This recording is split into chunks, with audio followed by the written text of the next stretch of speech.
Hello बच्चों, welcome back to my channel. कैसे हैं आप सब लोग।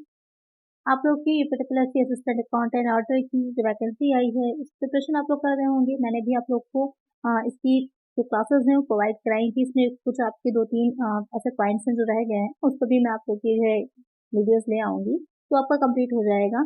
तो अब से आप लोग के स्टार्ट हो रहे हैं प्रैक्टिस सेट, जिससे कि जो भी आपने पढ़ा था या जो बच्चे ऐसे हैं जो नए हैं चैनल पर, उन्होंने नहीं पढ़ा है, तो उसका लिंक मैं डिस्क्रिप्शन में दे दूंगी। पूरी प्लेलिस्ट बनी हुई है सिलेबस के अकॉर्डिंग, आपकी पूरी एक एक चीज की मैंने प्रिपरेशन कराई हुई है वहां पर, तो आप उसको देख लीजिएगा। उसके बाद आप इस प्रैक्टिस सेट्स को सॉल्व करिए, तो आपकी क्या होगी, तैयारी अच्छी हो जाएगी। जब भी एग्जाम हो आपका, आप प्रिपेयर रहिए। कभी भी हो सकता है, कुछ कहा नहीं जा सकता किसी भी एग्जाम के बारे में, तो तैयारी आपको पूरी रखनी है, क्योंकि जब डेट आ जाती है तो इतना टाइम नहीं मिलता है कि आप तैयारी कर सकें। तो आइए शुरू करते हैं। लेकिन शुरू करने से पहले जिन बच्चों ने चैनल को सब्सक्राइब नहीं किया है, सब्सक्राइब कर लीजिएगा। वीडियो अच्छी लगेगी लाइक कर दीजिएगा और फ्रेंड्स साथ शेयर भी कर दीजिएगा। आइए इसमें फर्स्ट क्वेश्चन लेते हैं। Indian banking system is controlled by, भारतीय बैंकिंग प्रणाली किसके द्वारा नियंत्रित की जाती है? SEBI, RBI, RDA, none of these. तो क्वेश्चन कह रहा है कि इंडिया में जो इंडियन बैंकिंग सिस्टम है उसमें जो सिस्टम ये चलाया जा रहा है वो किसके द्वारा कंट्रोल्ड है, उसको रेगुलेट कौन सी अथॉरिटी है जो करती है? तो यहाँ पर इसे जो रेगुलेट करने का काम है वो आरबीआई करता है। बैंकिंग रेगुलेशन एक्ट आपका 1949 आया था, 1949 आया था, जिसमें एक बैंकों की प्रणाली किस प्रकार से काम करेगी, किस तरह से बैंक होंगे, उसके बारे में सारी चीजें दे रखी थी, सारे रेगुलेशंस थे। लेकिन उनको रेगुलेट करवाने का काम कौन करता है? वो करता है आपका RBI, Reserve bank of India. एक आंसर हो जाएगा ऑप्शन बी। नेक्स्ट क्वेश्चन लेते हैं। A cheque is a kind of, cheque एक प्रकार का डैश है। Promissory note, bank draft, bill of exchange, demand drop.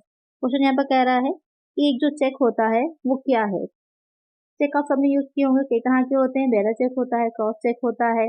तो यहाँ पर जो कह रहा है एक्चुअल में चेक जो है वो किस तरह का टाइप है, किस चीज का टाइप है। तो जो चेक है वो आपका बिल ऑफ एक्सचेंज, विनिमय का, विनिमय पत्र के रूप में आप चेक को देखते हैं। यानी कि जब भी यहाँ पर बात मिली होती है, जब आपके इंटरनेशनल ट्रेड होता है, व्यापार किया जा रहा होता है, बिजनेस होता है, ट्रेड होता है बाहरी देशों के साथ, तो वहां पर भुगतान के तौर पर विनिमय बिल जो होते हैं, जो आपके एक्सचेंज बिल ऑफ एक्सचेंज होते हैं, उनको दिया जाता है। तो उसके अंतर्गत आपके ये सभी आ जाते हैं। प्रॉमिसरी नोट भी आता है, बैंक ड्राफ्ट भी आता है, चेक भी आता है, सारी चीजें आती हैं। तो यहाँ पर करेक्ट आंसर क्या हो जाएगा? ऑप्शन सी।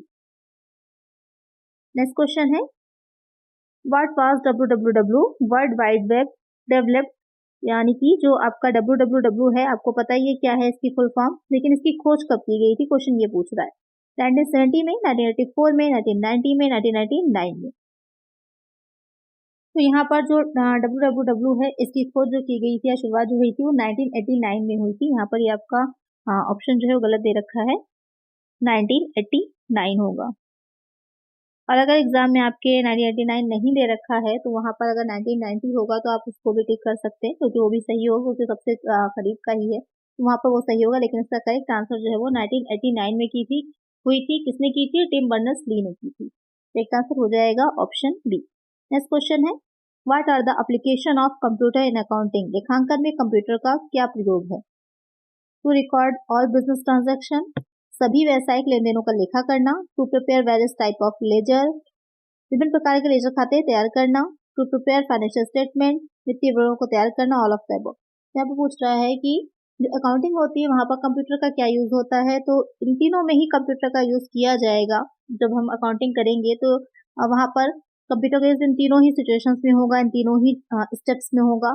ट्रांजेक्शन करेंगे बिजनेस के, वहां पर भी रिकॉर्ड करेंगे हम उनको, और उससे हम अपने जो लेजर अकाउंट है वो भी तैयार करेंगे। अगर आपने टैली पे काम किया हो तो आपको पता होगा कि सबसे पहले एक कंपनी क्रिएट करते हैं, उसके बाद ट्रांजेक्शन होते हैं, उससे हम लेजर तैयार करते हैं, अकाउंट्स बनाते हैं, प्रिपेयर करते हैं। तो सारी चीजें क्या होती हैं, हमारी जो एक साथ ही रिकॉर्ड होती रहती हैं। जो भी आप एंट्री करते जाएंगे उसके साथ साथ आपके सारे अकाउंट्स भी बनते चले जाते हैं। तो यहाँ पर जो फाइनल अकाउंट्स होते हैं, फाइनेंशियल स्टेटमेंट भी हम उसके थ्रू इजिली बना सकते हैं। तो ये तीनों ही काम किए जाते हैं। इनफैक्ट काम बहुत ही इजी हो जाता है जब आप कंप्यूटर के थ्रू जो है अपनी अकाउंट्स बना रहे होते हैं, तो वहां पर काफी इजी हो जाता है, क्योंकि ऐसे आपको मैनुअली सब कुछ अलग अलग बनाना है। लेकिन जब आप कंप्यूटर पर एंट्री कर रहे होते हैं तो आप जैसे ही एक एंट्री करते हैं तो वो सब जगह, जैसे कि आपकी प्रॉफिट एंड लॉस अकाउंट है, जो जो अकाउंट अलग अलग बना रहे हैं, आपके फाइनल स्टेटमेंट भी हैं, आप एक क्लिक से ही पूरा जो भी स्टेटमेंट है वो देख सकते हैं। तो यहाँ पर करेक्ट आंसर क्या हो जाएगा? Option D, all of the above. Next question है, under income tax act depreciation is allowed on, आयकर अधिनियम के अंतर्गत हाथ लगाया जाता है परचेज प्राइस पर, मार्केट वैल्यू पर, रिटर्न डाउन वैल्यू पर या फिर फेस वैल्यू पर। क्वेश्चन यहाँ पर पूछ रहा है कि जो डिप्रिसिएशन चार्ज किया जाता है, जैसे कि जो एसेट्स होती हैं, जैसे जैसे जो टाइम जाता जाता है उनको हम यूज करते जाते हैं, उनको घिसावट आती जाती है, कमी होती जाती है, उसी को डिप्रिसिएशन कहा जाता है, जिससे कि उसकी वैल्यू जो होगी वो घटती जाती है। तो यहाँ पर जो कह रहा है कि इनकम टैक्स एक्ट में हम जब लगा रहे हैं डिप्रिसिएशन तो किस वैल्यू पे लगाते हैं, क्योंकि कई तरह की वैल्यूज होती हैं, आपको पता ही होगा, वो वैल्यू मार्केट वैल्यू है, परचेज प्राइस है, फेस वैल्यू है। तो यहाँ पर किस पर लगाया जाएगा, वो हो जाएगा जो आपकी WDV होती है, अपलिखित मूल्य होता है, उस मूल्य पर चार्ज किया जाता है। तो एक आंसर हो जाएगा ऑप्शन सी। नेक्स्ट क्वेश्चन है, dash is applicable to a company other than a company claiming exemptions under section 11। Dash धारा 11 के तहत छूट का दावा करने वाली कंपनी के अलावा किसी अन्य कंपनी पर लागू होता है। यहाँ पर आपको बताना है कि जो सेक्शन 11 के अंतर्गत जो कंपनीज होती हैं जो दावा कर रही होती है, उसके अलावा जो कंपनीज होती हैं पर कौन सी आपका ITR होगा वो लागू होता है। ITR 4, ITR 6, ITR 5 या फिर ITR 3। तो कौन सी हो जाएंगी, आपकी जो ITR 6 होता है वो लागू होता है। तो एक आंसर क्या हो जाएगा, ऑप्शन बी। अच्छा, ये ITR 6 जो होता है वो कौन सी कंपनी होती है, जो आपकी धार्मिक उद्देश्य से या फिर धर्मार्थ उद्देश्य से संपत्तियों को अर्जित करती हैं, उनसे आय जो होती है उनके पर लगाया जाता है, या वो अपना जो आयकर ITR होता है फॉर्म, जो आयकर की फुल फॉर्म आपकी इनकम टैक्स रिटर्न फॉर्म जो होता है उसको फिल करती है। चलिए नेक्स्ट क्वेश्चन है, hire purchase system is governed bye. किराया क्रय प्रणाली किसके द्वारा शासित होती है। यहाँ पर आपको बताना है कि जो हायर परचेज सिस्टम है, मैंने आप लोग को पढ़ाया हुआ है हायर परचेज में, कि हायर परचेज जो है वो किसके अंतर्गत आता है। Hire purchase act 1972 sales of goods act है, जो आपका 1930 होगा। यहाँ पर इंस्टॉलमेंट एक्ट किसका अधिनियम, या फिर प्रॉपर्टी रजिस्ट्रेशन एक्ट संपत्ति पंजीकरण अधिनियम, तो किसके अंतर्गत हो जाएगा या किसके द्वारा रेगुलेट होता है। तो आपकी जो हायर परचेज एक्ट है 1972 उसके द्वारा किया जाता है। तो एक आंसर हो जाएगा ऑप्शन ए। यहीं पर मैंने उसके बाद हायर परचेज के बाद आपको पढ़ाया था इंस्टॉलमेंट वाला सिस्टम, इंस्टॉलमेंट पेमेंट सिस्टम जो होता है वो किसके द्वारा रेगुलेट होता है। आपने अगर पढ़ा होगा तो आपको पता होगा, मुझे कमेंट करके जल्दी से बताइए कि जो इंस्टॉलमेंट पेमेंट सिस्टम होता है वो किस जो अधिनियम है, कौन से एक्ट के अंतर्गत कार्य करता है। चलिए नेक्स्ट क्वेश्चन है, reduction under section 80C to 80U can not exceed. धारा 80 से धारा 80U के अंतर्गत कटौती से अधिक नहीं किया जा सकता। यहाँ पर पूछा है कि जो कटौतियां डिडक्शन दी जाती हैं 80C से 80U तक की, तो वहां पर किस इनकम से ज्यादा वो नहीं दिया जा सकता, ये क्वेश्चन है। Gross total income income from business और profession, income from house property. तो यहाँ पर जो पूछ रहा है कि किससे ज्यादा नहीं हो सकती है, तो यहाँ पर आपको पता होगा सबसे पहले 5 हेड होते हैं इनकम के। इनकम फ्रॉम सैलरी होती है, income from house property, income from other sources होता है, कैपिटल गेन से होती है इनकम आपकी, और बिजनेस और प्रोफेशन। ये 4 आपके हेड हो जाते हैं, सॉरी ये 5 आपके हेड हो जाते हैं। इनसे टोटल इनकम निकाली जाती है तो वो ग्रॉस टोटल इनकम कहलाती है। उसके बाद उसमें से हम 80C से 80U तक की डिडक्शंस देते हैं, तब हमारी निकल के आती है टोटल इनकम, यानी कि कुल आय जिसे कहा जाता है। तो यहाँ पर हम किससे ज्यादा इनकम कटौती नहीं दे सकते, जो ग्रॉस टोटल इनकम निकल के आई है वही तो होगी ना। अगर हमारी ग्रॉस टोटल इनकम निकल के 5 हेड से कैलकुलेट हमने करी और निकल करके वो 10 लाख आई, तो 10 लाख से ऊपर आप कटौती दे ही नहीं सकते और वो माइनस में चला जाएगा ना। तो हम किसके ऊपर नहीं दे सकते, जो ग्रॉस टोटल इनकम होती है उसके ऊपर नहीं हो सकती। एक आंसर क्या हो जाएगा, ऑप्शन ए। चलिए नेक्स्ट क्वेश्चन है, What is the rate of TDS on winning from lotteries or crossword puzzles etc. under section 194B if the pay is non-resident? यदि प्राप्तकर्ता अनिवासी है तो धारा 194B के तहत लॉटरी या क्रॉसवर्ड पजल आदि से जीतने पर दी गई TDS की दर क्या है। तो यहाँ पर मैंने आपको TDS भी पढ़ाया हुआ है और मैंने आपको ये भी बताया है कि अनिवासी क्या होता है, कि 3 तरह के होते हैं निवासी, जो होते हैं साधारण होते हैं, अनिवासी, असाधारण निवासी, रेजिडेंट, नॉन रेजिडेंट और नॉट ऑर्डिनरी रेजिडेंट। ये तीनों मैंने आपको पढ़ाए हैं, कैसे निकाले जाते हैं वो भी मैंने आपको बताया हुआ है, कि जो एडिशनल होती हैं कंडीशंस या फिर जो आपकी बेसिक कंडीशंस होती हैं। आई होप आप लोग को अच्छे से याद होगा, अगर नहीं पढ़ा है तो वो वीडियोस जाके देखिए, आपको वहां पर अच्छे से समझ में आ जाएगा। तो यहाँ पर पूछ रहा है कि TDS की वहां पर क्या दर होती है, किस दर से लगाया जाता है। 30% plus surcharge plus health and education, 40% है, 35 है या फिर 50% है। बाकी जो 2 चीजें हैं सरचार्ज और हेल्थ एंड एजुकेशन वो सब में ऐड है, खाली परसेंटेज यहाँ पर चेंज है। तो क्या हो जाएगा करेक्ट आंसर? करेक्ट आंसर हो जाएगा 30%। जब भी लॉटरी की, क्रॉसवर्ड पजल इनकी बात आएगी तो वहां पर आपका 30% ही लगता है उस पर, तो ध्यान में रखिएगा। सिर्फ आपको सीधे से TDS की अगर बात आ रही है कितना देना है, 30% देना है। करेक्ट आंसर हो जाएगा ऑप्शन ए। चलिए नेक्स्ट क्वेश्चन है, in which country the concept of goods and service tax GST is taken from which country? वस्तु और सेवा कर की अवधारणा किस देश से ली गई थी? इंडिया में जो GST आपका लागू है तो वो GST है गुड्स एंड सर्विसेज टैक्स, किस देश को देख करके या किसके अनुसार लगाया जाता है? जैसे कि अपने संविधान में ही जो मूल अधिकार लिए गए हैं या फिर जो उसकी बहुत सी चीजें नागरिकता से रिलेटेड है या फिर जो संसदीय व्यवस्था है, ये सारी चीजें जो ली गई हैं तो किसी न किसी देश के संविधान से ही देख करके या समझ करके ली गई हैं। इसी तरह से GST जो है वो भी किससे लिया गया है? कनाडा से, यूनाइटेड स्टेट अमेरिका से, ब्रिटेन से या फिर जर्मनी से। तो किससे लिया गया है? वो लिया गया है कनाडा से। करेक्ट आंसर हो जाएगा ऑप्शन ए। चलिए नेक्स्ट क्वेश्चन है, which section of the income tax act 1961 deals with interest और रिफंड? इंटरेस्ट ऑन रिफंड, आयकर अधिनियम 1961 की कौन सी धारा रिफंड पर ब्याज से संबंधित है? 244A, 244, 240, 20 सबसेक्शन ए। तो यहाँ पर क्वेश्चन आपसे कह रहा है कि जो आयकर अधिनियम है 1961, इसकी कौन सी धारा ऐसी है जो कि जो इंटरेस्ट होता है, रिफंड पर जो इंटरेस्ट लगता है उससे रिलेटेड है। तो कौन सी धारा हो जाएगी आपकी? जो 244 सबसेक्शन ए है, उस धारा के अंतर्गत जो ब्याज होता है, वापसी पर ब्याज की स्वीकृति दी गई है या फिर विलंब होने पर, तो यहाँ पर करेक्ट आंसर क्या हो जाएगा? Option A. नेक्स्ट क्वेश्चन है, section 80GG provides deduction in respect of, धारा 80GG के संबंध में कटौती प्रदान करता है। Contribution by companies to political parties और एन इलेक्टोरल ट्रस्ट, राजनीतिक दलों या चुनावी ट्रस्ट को कंपनियों द्वारा योगदान। ये पॉइंट तो काफी आजकल चर्चा में है, आप सबने सुना ही होगा इलेक्टोरल ट्रस्ट के बारे में, काफी ये पॉइंट आजकल चर्चा में चल रहा है। डोनेशन फॉर साइंटिफिक रिसर्च और रूरल डेवलपमेंट, वैज्ञानिक अनुसंधान या ग्रामीण विकास के लिए दान। Rent paid by an assessee who doesn't received house rent allowance from employ, एक निर्धारित द्वारा भुगतान किया गया किराया जो नियोक्ता से मकान किराया भत्ता प्राप्त नहीं करता है। Donations to certain funds and charitable institutions, कुछ निधियों और धर्मार्थ संस्थाओं को दान। तो यहाँ पर क्वेश्चन आपसे कह रहा है जो 80GG है, जो सेक्शन है, उसमें वो जो धारा है वो किस तरह की कटौती से रिलेटेड है? क्योंकि 80C से 80U तक की जो डिडक्शंस है तो उसमें कुछ डिडक्शन ऐसी हैं जो एक्सपेंसेस से रिलेटेड है और कुछ ऐसी हैं जो इनकम से रिलेटेड है। तो यहाँ पर जो 80GG है वो किससे रिलेटेड है ये पूछ रहा है।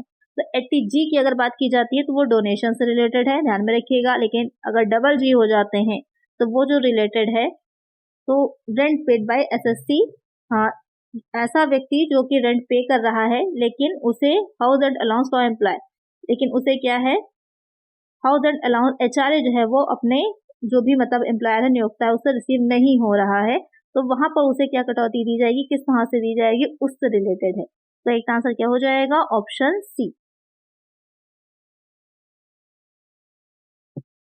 चलिए नेक्स्ट क्वेश्चन लेते हैं। Mister Rohit is an employ of XYZ limited. He retired on 26 December 2021 after rendering 37 years, 6 months and 1 day service.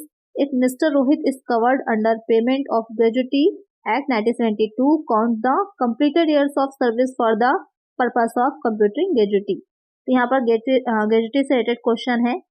इसमें कह रहा है कि जो श्री रोहित XYZ लिमिटेड के कर्मचारी थे, श्री रोहित एक व्यक्ति थे जो कि XYZ एक लिमिटेड कंपनी थे, उसमें एम्प्लॉय थे। वो 37 वर्ष और 6 महीने और 1 दिन की सेवा, यानी कि उन्होंने जो काम किया था 37 ईयर्स किया था, 6 मंथ और 1 दिन का किया था, के बाद 26 दिसंबर 2021 को वो रिटायर हो गए थे। यदि श्री रोहित जो है वो GST भुगतान अधिनियम 1972 के अंतर्गत आते हैं तो यहाँ पर आपको ये बताना है कि उनके जो वर्किंग कितने ईयर्स हैं जो कि कैलकुलेट किए जाएंगे, कि जो उनकी सेवा के सर्विस देने के ईयर्स कितने लिए जाएंगे total, 40 year, 38 year, 37 year, 39 year. अच्छा, ये क्वेश्चन क्यों बन रहा है? तो यहाँ पर आपने ध्यान दिया होगा कि उन्होंने बताया 37 वर्ष उन्होंने काम किया था, 6 महीने और 1 दिन काम किया था। तो यहाँ पर जो कंडीशन होती है उसमें ये रहता है कि जब भी इस तरह की सिचुएशन होगी तो जो 6 महीने 1 दिन की अवधि होती है उसको क्या किया जाता है, ऐड कर लिया जाता है। यानी कि अगर 6 महीने से अधिक की अवधि होती है तो वो 1 वर्ष पूरी मान ली जाती है। तो यहाँ पर 37 नहीं 38 ईयर हो जाएगा, पूरे 38 वर्ष की सेवा उनकी मानी जाएगी और उसके अकॉर्डिंग ही जो फॉर्मूला लगता है 3 पॉइंट्स होते हैं, मैक्सिमम होती है, निकाला जाता है अंतिम 10 माह का वेतन, इस तरह से निकाला जाता है, उसका फॉर्मूला होता है पूरा, उसके अकॉर्डिंग फिर कैलकुलेशन किया जाएगा। तो यहाँ पर कितने ईयर लिए जाएंगे, 38। तो एक आंसर हो जाएगा ऑप्शन बी। नेक्स्ट क्वेश्चन है ATM, debit card, credit card, metro card etc is the common name. ATM है, डेबिट कार्ड है, क्रेडिट कार्ड है या फिर मेट्रो कार्ड है, आदि का सामान्य नाम है। Master card, visa card, smart card, electronic card. अच्छा क्वेश्चन है, आप सबने ये यूज ही किए होंगे। एटीएम तो सभी के पास ही होगा मोस्टली, एटीएम का या डेबिट कार्ड सभी के पास ही होगा। इनको क्या कहा जाता है, किस नाम से बुलाया जाता है या किस कैटेगरी में आते हैं, तो ये सब क्या कहलाते हैं, स्मार्ट कार्ड कहलाते हैं। एक आंसर हो जाएगा ऑप्शन सी।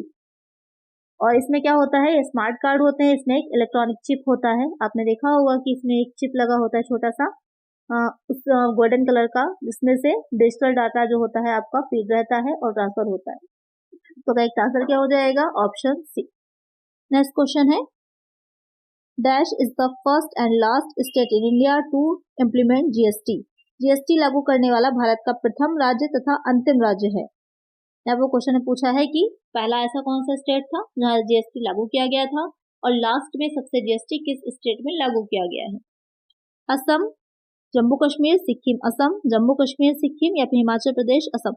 अब यहाँ पे एक चीज और ध्यान दीजिएगा, सीक्वेंस का ध्यान रखना है। पहले हमको ये देखना है कि पहला कौन सा था और फिर देखना है कि लास्ट वाला कौन सा। तो यहाँ पर कौन सा पहला था ऐसा राज्य, तो हो जाएगा असम जो था पहला ऐसा राज्य था जहाँ पर जीएसटी सबसे पहले लागू हुआ था। कब हुआ था, 2016 में हुआ था। और जम्मू कश्मीर ऐसा राज्य था, एक ऐसा स्टेट था जहां सबसे लास्ट में हुआ था। कब हुआ था, 2017 में हुआ था। तो करेक्ट आंसर क्या हो जाएगा हमारा, ऑप्शन ए। नेक्स्ट क्वेश्चन है the name of India first banking robot is. Next question है the name of India first banking robot is. भारत के पहले बैंकिंग रोबोट का नाम है राधा, रश्मि, लक्ष्य या फिर लक्ष्मी। अच्छा क्वेश्चन है, यहाँ पर क्वेश्चन आपसे पूछ रहा है कि भारत का पहला जो बैंकिंग रोबोट है उसका क्या नाम है। तो यहाँ पर पहले बैंकिंग रोबोट का नाम जो है, जो कि आपका सिटी यूनियन बैंक ने 2016 में भारत का पहला बैंकिंग रोबोट लॉन्च किया था, इसका नाम क्या है, इसका नाम लक्ष्मी है। एक आंसर क्या हो जाएगा, ऑप्शन डी। और ये आपका आर्टिफिशियल इंटेलिजेंस पे काम करने वाला रोबोट है। इस क्वेश्चन को ध्यान में रखिएगा, अच्छा क्वेश्चन है। नेक्स्ट क्वेश्चन है विच of the following factors would least likely affect the quantity and content of an auditor's working papers। इनमें से कौन सा कारक लेखा परीक्षक के कामकाजी दस्तावेजों की प्रमाण और सामग्री को सबसे कम प्रभावित करेगा। The assess level of control risk, निरंतर जोखिम का मूल्यांकित स्तर, the possibilities of peer review, सरसरी तौर पर समीक्षा की संभावना, the nature of auditors report या फिर the content of management representation letter. तो यहाँ पर क्वेश्चन में आपसे पूछ रहा है कि जो फैक्टर्स आपके बताए गए हैं, जो कारक आपके बताए गए हैं यहाँ पर, उसमें से कौन सा कारक सबसे ज्यादा इफेक्ट करता है जो भी कंटेंट या फिर जो भी डॉक्यूमेंट वगैरह ऑर्डर के पेपर अपने वर्किंग के तैयार किए होते हैं उन पर। तो यहाँ पर जो करेक्ट आंसर होगा वो हो जाएगा आपका ऑप्शन सी कि जो लेखा परीक्षक की रिपोर्ट किस तरह की होगी, the nature of auditors report, कि ऑडिटर किस तरह की अपनी रिपोर्ट देता है। तो आपको पता ही होगा कि कई तरह से होती है उसकी रिपोर्ट, जो होती है मर्यादित होती है, अमर्यादित होती है, क्लीन रिपोर्ट देता है, कई तरह से रहती है कि किस तरह की रिपोर्ट अपनी वो दे रहा है। क्योंकि रिपोर्ट में अपनी उसको जो भी है स्थिति, जो भी सिचुएशन है वो क्लियरली बतानी होती है कि अगर कुछ भी वो किसी तरह की देख रहा है कि कुछ फ्रॉड उससे मिल रहा है या उसे जो भी दिए गए हैं प्रमाणक या फिर वाउचर्स वो पूरे कंप्लीट नहीं दिए गए या उसको किसी भी तरह की कोई भी कमी लग रही है तो वो अपनी रिपोर्ट में मेंशन उसे कर देता है। फिर नेक्स्ट क्वेश्चन है generally audit is conducted for the period of, सामान्यतः अंकेक्षण डैश की अवधि के लिए किया जाता है, 1 year, 2 year, 3 year, uncertain period. Question कह रहा है कि जो सामान्यतः अंकेक्षण होता है, वैसे तो अंकेक्षण बहुत तरह का होता है, टाइप्स ऑफ ऑडिट कई तरह के होते हैं, लेकिन क्या अवधि रहती है तो आपको पता होगा कि मोस्टली या जनरली अगर हम कहें जो होता है वो 1 वर्ष 1 ईयर के लिए किया जाता है। करेक्ट आंसर हो जाएगा ऑप्शन ए। कभी कभी इंटरिम ऑडिट भी होता है जो आपके वर्ष के बीच में ही होता है। जिस तरह से आपके इंटरिम अकाउंट्स तैयार किए जाते हैं, इंटरिम बैलेंस शीट होती है, उसी तरह से इंटरिम ऑडिट भी होता है जो आपके वर्ष के बीच में ही होता है। लेकिन अगर जनरली बात करें तो 1 वर्ष का होता है। करेक्ट आंसर हो जाएगा ऑप्शन ए। नेक्स्ट क्वेश्चन है the arrangement of accounting work under which the work of one person comes under another is known as. लेखांकन कार्य की व्यवस्था जिसके अंतर्गत एक व्यक्ति का काम दूसरे के अधीन आता है उसे निम्न के रूप में जाना जाता है। Internal control, internal audit, internal check, management audit. यहाँ पर कह रहा है कि एक समझ लीजिए डेफिनेशन की तरह दे रखा है कि जो अकाउंटिंग वर्क कुछ इस तरह से किया जा रहा है कि जो एक व्यक्ति काम करेगा वो दूसरा व्यक्ति उसको क्या करेगा, चेक कर लेगा, उसके बारे में देख लेगा कि सही ढंग से हुआ है या नहीं हुआ है, या उससे होकर ही काम आगे जाएगा जिससे कि वो चेक कर सके कि जो भी एंट्रीज करी गई हैं, अकाउंट रखे गए सही है या नहीं। तो ये प्रोसेस या फिर ये टाइप क्या कहलाता है, ये क्वेश्चन आपसे पूछ रहा है। तो इस टाइप को क्या कहते हैं, इसे आंतरिक जांच कहते हैं, इंटरनल चेक कहा जाता है। तो करेक्ट आंसर क्या हो जाएगा, ऑप्शन सी हो जाएगा। नेक्स्ट क्वेश्चन है internal check means practically a continuous internal audit carried on by the staff by means of which the work of each individual is independently check by other members of the staff. This is defined by. यहाँ पर एक आपकी definition ये दे रखी है, आपको बताना है कि डिफिनेशन किसने दी है। ये पूरी आपकी इंटरनल चेक जो है उसी की डिफिनेशन है। इसका अर्थ क्या होता है, व्यवहारिक रूप से स्टाफ द्वारा की जाने वाली एक निरंतर आंतरिक लेखा परीक्षा जिसके द्वारा स्टाफ के अन्य सदस्यों द्वारा प्रत्येक व्यक्ति के कार्य की स्वतंत्र रूप से जांच की जाती है या इसके द्वारा परिभाषित है। इसकी परिभाषा या डिफिनेशन किसने दी थी, ये डिफिनेशन ये जो दी थी वो दी थी FRM डिपॉला ने दी थी। तो करेक्ट आंसर क्या हो जाएगा, ऑप्शन ए। नेक्स्ट क्वेश्चन है the branch auditor shall submit his report to the dash.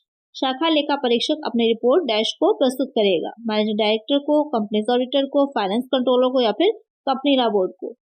तो यहाँ पर कह रहा है कि जो अलग अलग ब्रांचेस होती हैं, एक हेड ऑफिस होता है, उसकी बहुत सी ब्रांचेस होती हैं, तो वहाँ पर ब्रांच अकाउंटिंग मैंने आप लोगों को बताया भी था इसके बारे में। तो वहाँ पर क्या होता है, जो ब्रांच ऑडिटर होता है वो अपनी रिपोर्ट किसको देता है, किसको सबमिट करता है, तो वो अपनी रिपोर्ट जो होगा वो जो कंपनी का ऑडिटर होगा उसको सबमिट करेगा, क्योंकि एक आपका जो हेडक्वार्टर है मेन जहाँ पर कंपनी से सब कुछ मैनेज हो रहा है, तो वहां पर का ऑडिटर एक होगा तो उसके पास वो अपनी रिपोर्ट को सबमिट करता है या अपनी रिपोर्ट को सबमिट करता है। एक आंसर हो जाएगा ऑप्शन बी। नेक्स्ट क्वेश्चन है dash is a detailed and executive examination of the books of accounts at regular intervals throughout the year along with the accounting work। Dash लेखांकन कार्य के साथ साथ पूरे वर्ष नियमित अंतराल पर खातों की पुस्तकों की विस्तृत और संपूर्ण परीक्षा है। Internal audit, regular audit, continuous audit, special audit. तो ये आपकी भी एक तरह की डिफिनेशन दे रखी है। किसकी डिफिनेशन है कि लेखांकन कार्य के साथ साथ ही जो अकाउंटिंग का काम हो रहा है उसके साथ साथ ही ऑडिट का काम भी एक सर्टेन टाइम पीरियड के बाद होता रहता है, एक नियमित अंतराल पर, एक निश्चित अंतराल पर होता रहता है। तो कौन सा अंकेक्षण होता है, वो आपका कहलाता है कंटिन्यूअस ऑडिट या फिर सतत अंकेक्षण। इसको चालू अंकेक्षण भी कहा जाता है, तो ध्यान में रखिए, किसी भी नाम से हो सकता है। तो इसमें लगातार जो होते हैं वो अकाउंट्स चेक होते रहते हैं। जो ऑडिटर होता है उसकी टीम या ऑडिटर खुद या फिर उसकी टीम के वर्कर्स जो होते हैं वो आते रहते हैं, अकाउंट्स की जांच करते रहते हैं लगातार। तो ये काम पूरे वर्ष भर चलता रहता है। तो एक आंसर हो जाएगा ऑप्शन सी। नेक्स्ट क्वेश्चन है which one of the following is incorrect. इनमें से कौन सा कथन असत्य है। यहाँ पर 4 आपकी स्टेटमेंट दे रखे हैं, आपको बताना है कौन सा गलत है, कौन सा फॉल्स है।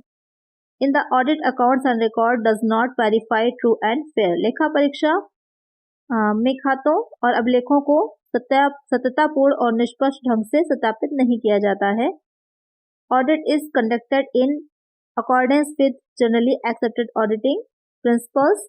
An auditor shall evaluate accounting records primarily on the basis of solid evidence.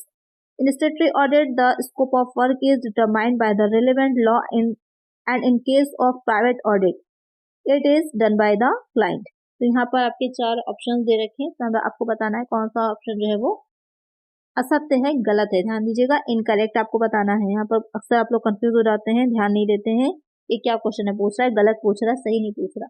जिसमें से कौन सा इनकरेक्ट है, तो पहला ही पॉइंट जो इसमें दे रखा है कि in the audit accounts and record does not verify true and fair. कि जो लेखा परीक्षा ऑडिट का काम होता है उसमें जो भी अभिलेख होते हैं उनकी सत्यता और निष्पक्ष ढंग से सत्यापित नहीं किया जाता है, तो यही गलत है। तो मेन काम यही होता है कि ये चेक करना कि जो लेखे रखे गए हैं वो सही ढंग से रखे गए हैं या नहीं रखे गए, तो यही पॉइंट आपका इनकरेक्ट हो जाएगा, गलत हो जाएगा।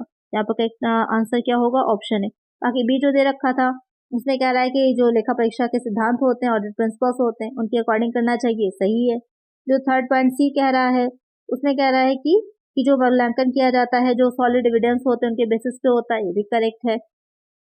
और जो डी पॉइंट में कह रहा है कि कार्य क्षेत्र का निर्धारण संबंधित कानून द्वारा किया जाता है और निजी लेखा परीक्षक के मामले में क्लाइंट द्वारा किया जाता है, सही है।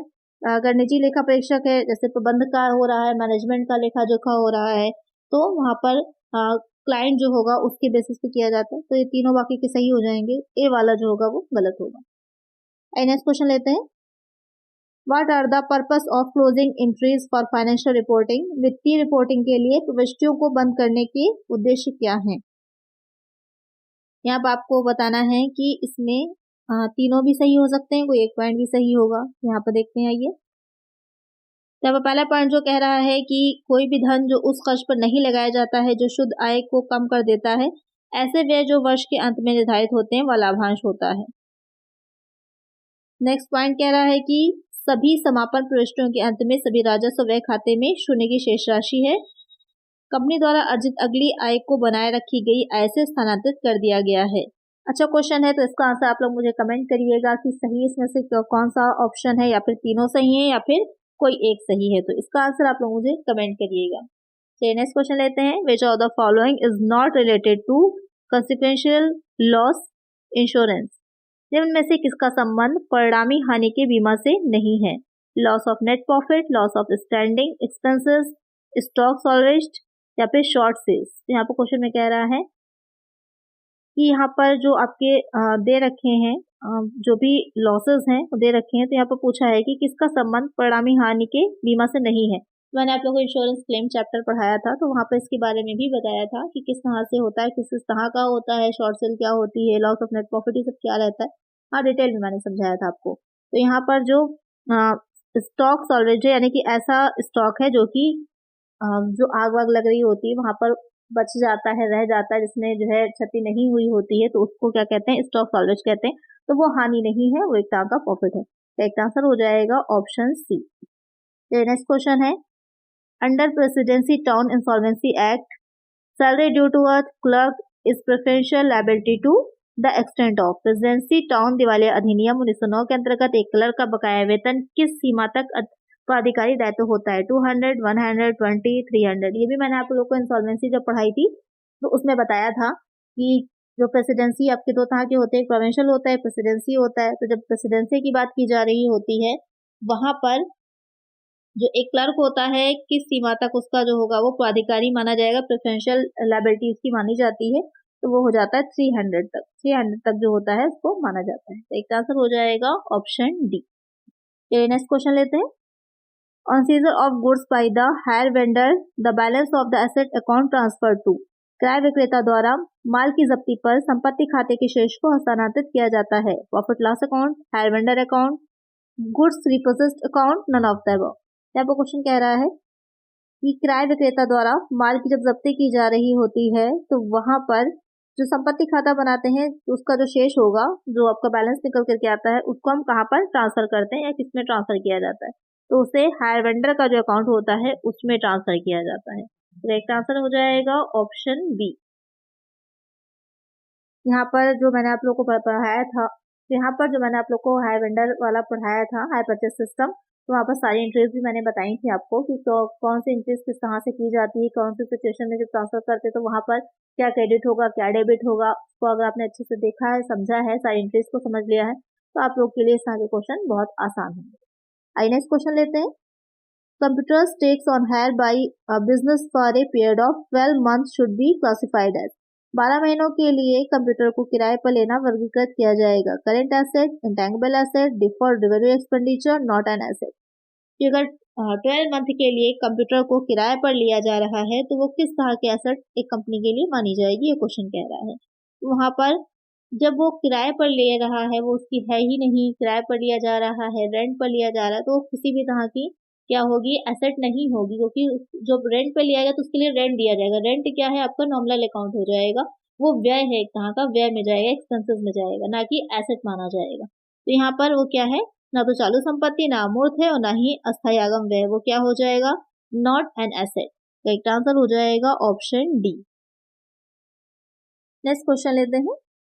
A bank reconciliation statement is prepared with the help of. एक बैंक समाधान विवरण पत्र किसकी सहायता से तैयार किया जाता है? Passbook and bank column of cash book, passbook and cash column of cash book, cash column of cash book and bank column of cash book, या फिर नन ऑफ दीज।